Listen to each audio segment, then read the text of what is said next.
Հիմա կցանկանայի անդրադառնալ նաև այս դատավարությունների ընթացքում Կարմիր խաչի գործունեությանը, ինչպես գիտեք, Կարմիր խաչը կանոնավոր այցելություններ է անցկացրել 1 կամ 2 ամիսը մեկ պարբերականությամբ Բաքվում պահվող բոլոր հայերի, սակայն այս հանդիպումները դադարեցին 2025 թվականի հունիս ամսին, իսկ Կարմիր խաչը արդեն սեպտեմբերին հայտարարեց իր գործունեության դադարի մասին, բայց այս այցելությունները տեղի են ունեցել փակ հաստատություններում եւ ուղղակի առնչություն չեն ունեցել դատական պրոցեսների հետ, այստեղ դիտարկվել են նրանց պահման պայմանները,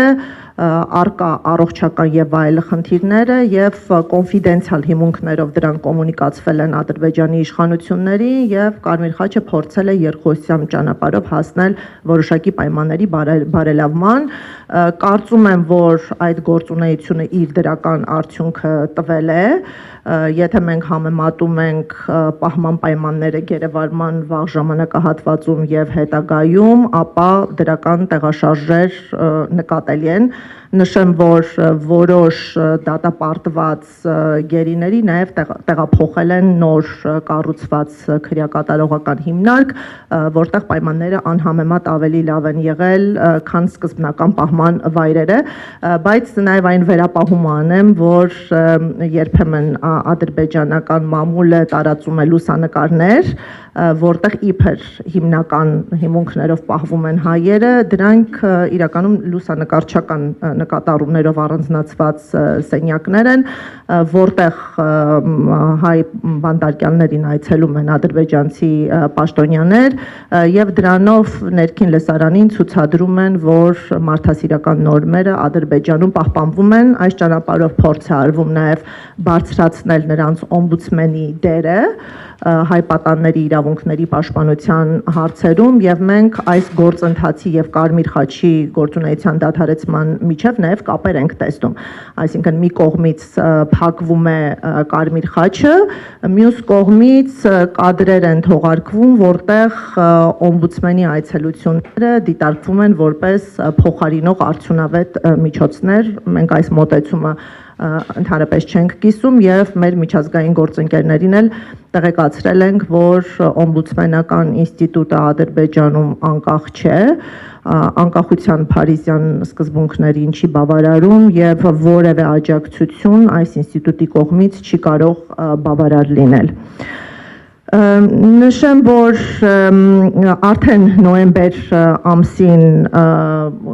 դատական նիստերը թևակողեցին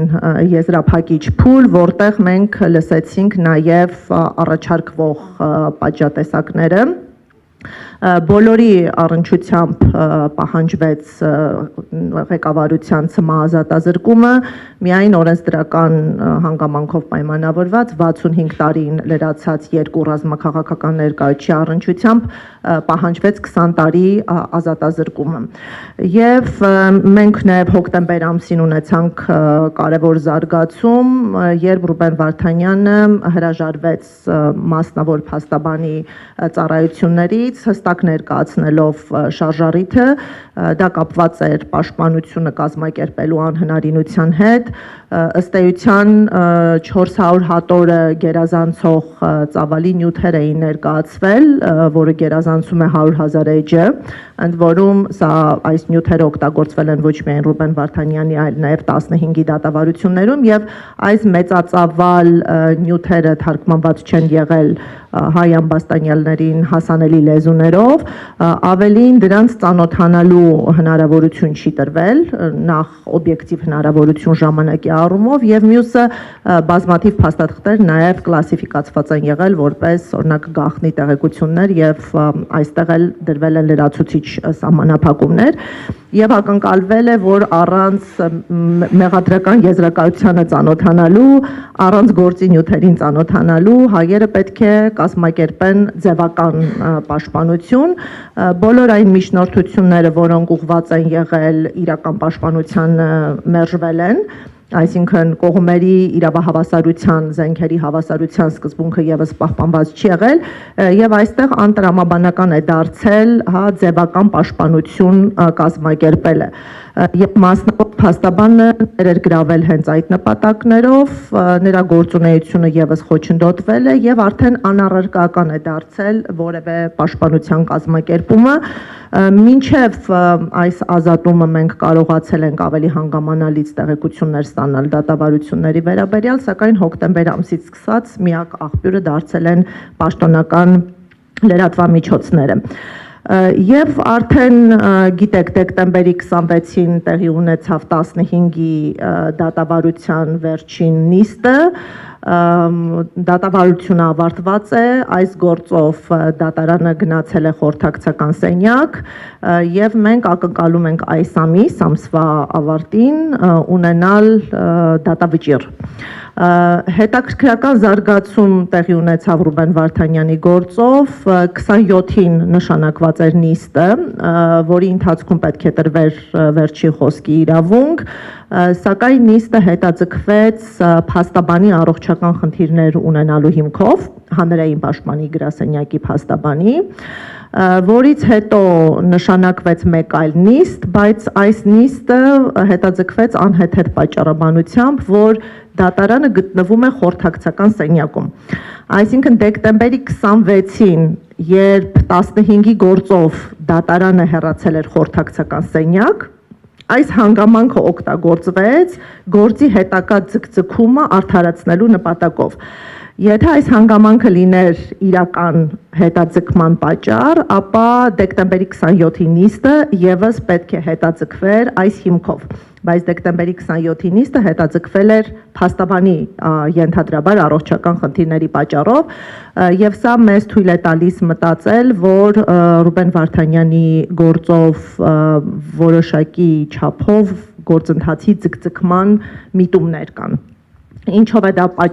հիմնական պատճառները, որոնք կարող են լինել, դժվար է վերհանելը, սակայն այդ հետաձգման միտումը մեզ համար նկատելի է։ Եվ դատավարության մասով շատ կարևոր է, որ մենք արձանագրենք, գործերը քննվել են ռազմական տրիբունալների կողմից, այդ թվում Ռուբեն Վարդանյանի գործը, որտեղ մենք ունենք մեկ ամբաստանյալ քաղաքացիական անձ, իսկ ռազմական տրիբունալները ընտրվում են սուբյեկտների հիմքով, այսինքն մեղադրյալը պետք է ռազմականացված անձ լինի, որպեսզի կոմպետենտ դատարանը լինի ռազմական դատարանը եւ հետաքրքրական է, որ կալանքի ձևական որոշումների ժամանակ սկզբնական փուլում Ադրբեջանի իրավապահ մարմինները միջնորդությունները ուղարկել են հենց սովորական գործեր քննող դատարան, քաղաքացիական դատարաններ, ուստի հետագայում է որոշում կայացվել գործը փոխանցել ռազմական դատարանին, ինչը մենք մեկնաբանում ենք հենց քաղաքական պատվերի շրջանակներում։ Եթե անդրադառնամ մի շարք այլ թարմ նորությունների, նշեմ, որ մարդու իրավունքների եվրոպական դատարանի միջոցով ակնկալվում էր տեղեկություններ այնտեղ պահվող հայերի վիճակի մասին, եւ մենք այս տեղեկությունները պետք է ստանայինք դեռևս 2025 թվականի նոյեմբեր ամսին, նոյեմբերի 4-ին,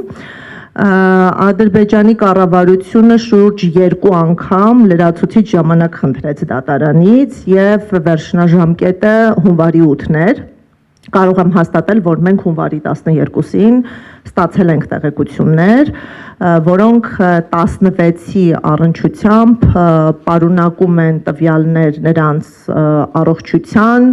ընթացքում իրականացված բժշկական զննությունների, գտնվելու վայրի, պահման պայմանների վերաբերյալ, կից ներկայացվել են որոշ լուսանկարներ, թե խցերի եւ թե անձանց վիճակի առումով, այսինքն նոյեմբերի 4-ի պարտականությունը հետաձգված կերպով Ադրբեջանի կառավարությունը իրականացրեց 2026 թվականի հունվարի 12-ին։ Եվ մենք ունեցանք մի դրական տեղաշարժ, որը հաճելի անակնկալ էր մեզ համար, դա 2025 թվականի դեկտեմբերի 24-ի եւ 25-ի Կարմիր խաչի ներկայացուցիչների այցելություններ, այսինքն 7 ամիս տևած դադարից հետո Կարմիր խաչի ներկայացուցիչները Ժնևյան գրասենյակի անունից այցելություն իրականացրեցին, բայց ուզում եմ հստակեցնել, որ սա ad hoc մեկանգամյա փոխհամաձայնեցված այցելություն էր եւ այն կանոնավորության չի ենթարկվում հաշվի առնելով, որ գրասենյակը իր գործունեությունը դադարեցրել է, բայց մենք չենք բացառում, որ նոր համաձայնությունների ձեռքբերման պայմաններում այս այցելությունները կրկնվող լինեն, ինչ հաճախականությամբ չենք կարող կանխատեսել, բայց դրա հնարավորությունը չենք բացառում։ Բոլոր դեպքերում Կարմիր խաչի այցելությունը դրական հոգեբանական ազդեցություն է թողել թե այնտեղ գտնվողների եւ թե նրանց ընտանիքի անդամների շրջանակում եւ այդ այցելության ընթացքում նաեւ նամակներ են վերցվել, տեսագրություններ են վերցվել, որը արդեն այս ամսվա ընթացքում փոխանցվել է ընտանիքի անդամներին։ Մենք տարբերակված մոտեցում ենք վերաբերմունքի առումով դիտարկել Ռուբեն Վարդանյանի պարագայում, հետաքրքրական է, որ մեծացել է նրա մեկուսացվածությունը արտաքին աշխարհից եւ ընտանիքի միջոցով տեղեկացանք, որ պակասել է զանգերի հաճախականությունը 16-ի պարագայում շաբաթը մեկ անգամ զանգի հնարավորություն է տրվել որպես կանոն չորեքշաբթի օրերին, իսկ դատապարտված 7 անձանց պարագայում 4-ից 6 շաբաթը մեկ պարբերականությամբ, հիմա Ռուբեն Վարդանյանի պարագայում այս մեկ շաբաթյա պարբերականությունը պահպանված չէ եւ ինչ-ինչ պատճառներով նա մեկուսացվում է, նրա դատական գործընթացը ձգձգվում է եւ նա զրկվում է վերջին խոսքը արտահայտելու հնարավորությունից եւ կարծում ենք ռազմագերիների խնդիրը անկախ ադրբեջանական աղբյուրների մեկնաբանությունների ունի նաեւ կրոնական ասպեկտ, այստեղ մենք գործ ունենք հենց քրիստոնյա հայերի դատապարտման հետ եւ որ քրիստոնեությունը վերաբերմունքի առումով գործոն է, մեզ ցուցադրում են նաև այդ կրոնական սիմվոլների առնչվող մի շարք հարցեր, օրինակ թեև առանձին գրքեր թույլատրվում է տրամադրել հայ բանտարկյալներին, սակայն հնարավոր չէ փոխանցել Աստվածաշունչը եւ սա բացատրություն չունի, եթե գրքերի հասանելիություն տրվում է եւ անձը ազատ ժամանակը ընթերցելու հնարավորություն ունի, ինչու իր ցանկությամբ, իր նախընտրությամբ դա չի կարող լինել հենց Աստվածաշունչը եւ այլ թե Ռուբեն Վարդանյանին է սա արգելվել եւ թե այլ բանտարկյալներին, նաեւ հրապարակային զեկույցներից կարծում եմ տեղեկացված եք, որ կրոնական սիմվոլները հավաքվել են, արգելվել են դրանք թողնել բանտարկյալների մոտ, անգամ դաջվածքները այրվել են եւ մեր գնահատմամբ քրիստոնյա լինելը եւս գործոն է, որը ինչ որ չափով կարող է դժվարացնել այս խնդրի լուծումը։ Թերևս այս կետում ես ավարտեմ եւ պատրաստ եմ պատասխանել հարցերին։